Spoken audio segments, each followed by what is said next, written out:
welcome back to the channel, and today I'm going to be ranking the top 10 quarterbacks of the 2021 season.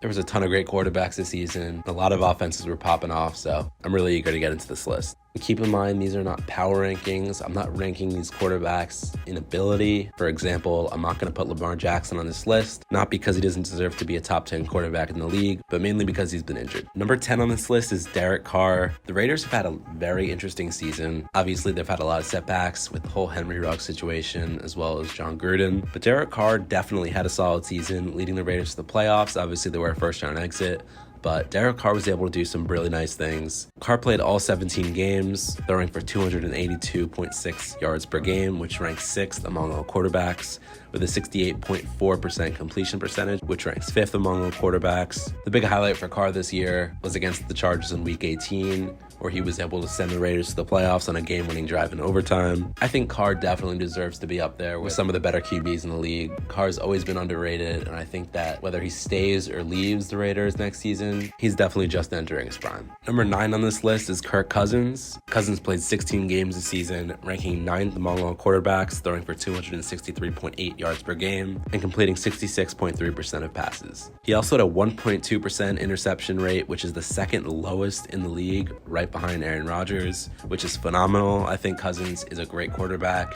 The only issue is there's a lot of people speculate that he might not be a good winning quarterback. The Vikings have struggled to get into the postseason for a while now. There's definitely going to be a lot of talks in Minnesota this offseason. Number 8, I'm giving to Dak Prescott. I know he's a little bit low on this list, but there's definitely some performances Dak had that weren't outstanding this season. There's a few times he got stymied, which is why he's not any further down the list, but there's a ton of great quarterbacks, so a lot of competition. Dak played 16 games this season, averaging 278.1 yards per game, which ranks 7th among all quarterbacks, as well as a 68.8% completion percentage, which ranks 4th among quarterbacks. Dak was able to manage himself at 100 passer rating 10 times this season, which is definitely phenomenal, no doubt. The Cowboys happen to be very disappointing in the playoffs, losing to the 49ers in the first round, but Dak definitely had an excellent season. Definitely a lot of speculation there with the Cowboys, whether they need a new coach. Regardless, Dak had a great season. Number 7 on this list, I'm giving to Justin Herbert. Herbert had a good sophomore year, not a great sophomore year. He definitely proved to not be a freshman one-hit wonder. He played all 17 games this season, throwing for 294.9 yards per game, which ranks 2nd among all QBs. His completion percentage was not unbelievable, completing 65.9% of passes, and it's definitely unfortunate they didn't make the playoffs, but the fact that Herbert threw for over 9,300 yards and almost a 3-to-1 touchdown to interception ratio is definitely phenomenal. I'm really excited to see what Herbert can do with that team. I think the Chargers are going to be dangerous, so look out for them. Number 6, I have Kyler Murray. Obviously, timing-wise, it's not a great time to put him on this list after that horrendous wildcard performance,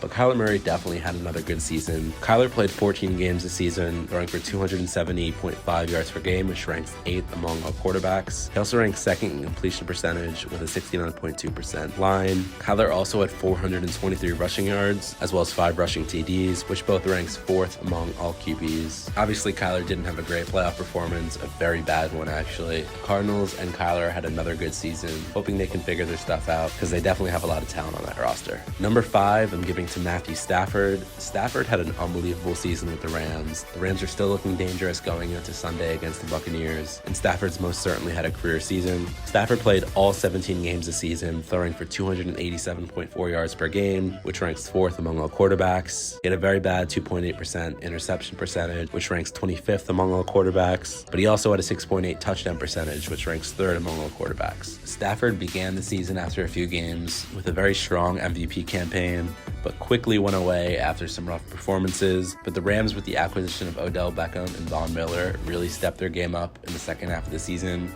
and made a really strong playoff push. Stafford's been great for them, and I fully expect them to do some damage in the playoffs. Number 4 on this list is Josh Allen. Allen played 17 games this season, throwing for 259.2 yards per game, which ranks 10th among all quarterbacks. He also had 763 rushing yards and 6 rushing TDs, with both ranking 3rd among all QBs. Allen had a great season, almost leading the Bills to an AFC number 1 seed. Obviously, they're still in the playoffs, and they're really looking good. That defense is looking amazing, and Allen played out of his mind against the Patriots, throwing for 5 touchdowns. Josh Allen is one of the most electric QBs in the league. He can run, he can throw. Obviously, his interception rate isn't phenomenal, as well as his completion rate is definitely below average. But Allen's had an unbelievable season. What he's been able to do for the Bills has been great to watch, and he certainly deserves to be this high on the list. Number 3 is Patrick Mahomes. Mahomes definitely didn't have his best season, but obviously being Patrick Mahomes, that doesn't mean a ton. Mahomes played all 17 games this season, throwing for 284.6 yards per game, ranking 5th among all QBs. He had a 2% interception percentage, which is pretty average, ranking 12th among all QBs. 2021 was definitely a down year for Mahomes, even though he tied a career best in completion percentage. And even though in the beginning of the season, Mahomes seemed like an interception machine, he definitely was able to lower that number as the season went on. But the good news for Mahomes and his trajectory is that interception total was actually lower than it was in 2018 when he won MVP. The Chiefs are obviously dangerous again in the playoffs, and Mahomes had another great season. Number 2 on this list, I know for a lot of people this is pretty controversial, but I'm going to have to give it to Aaron Rodgers. I think Tom Brady deserves number 1.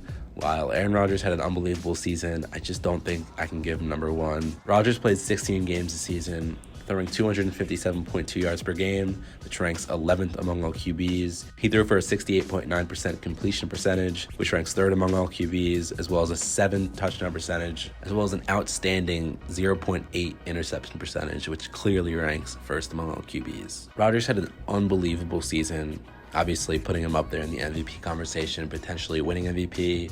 He was named All-Pro. Seems like he's running away with MVP already. The Packers have their eyes on the Super Bowl right now and are really making a playoff push, playing against the 49ers tomorrow. Once again, I think him and Brady are interchangeable. I think Rodgers is going to win it. Just looking at stats and what they've been able to do, I'm going to have to give Rodgers 2 and give Brady the edge. So with that being said, I'm going to give Tom Brady number 1 on this list. Brady played all 17 games this season, throwing for a crazy 312.7 yards per game, which obviously ranks 1st among all QBs. He managed a 1.7 interception percentage, which is still tied for 7th, obviously not as low as Rodgers, but still a phenomenal number. Brady's hoping to win his 8th ring this season, which would be phenomenal for him. The Buccaneers are obviously dangerous, as well as any team with Brady. He was able to do some magical stuff this year for the Buccaneers. Obviously, he was surrounded with better weapons than Rodgers, but the strict numbers he put up were just phenomenal. He was able to throw for 1,200 more yards than Aaron Rodgers, which to me just can't be ignored. I know Rodgers has been able to do some riveting things, but Brady has been absolutely phenomenal as well.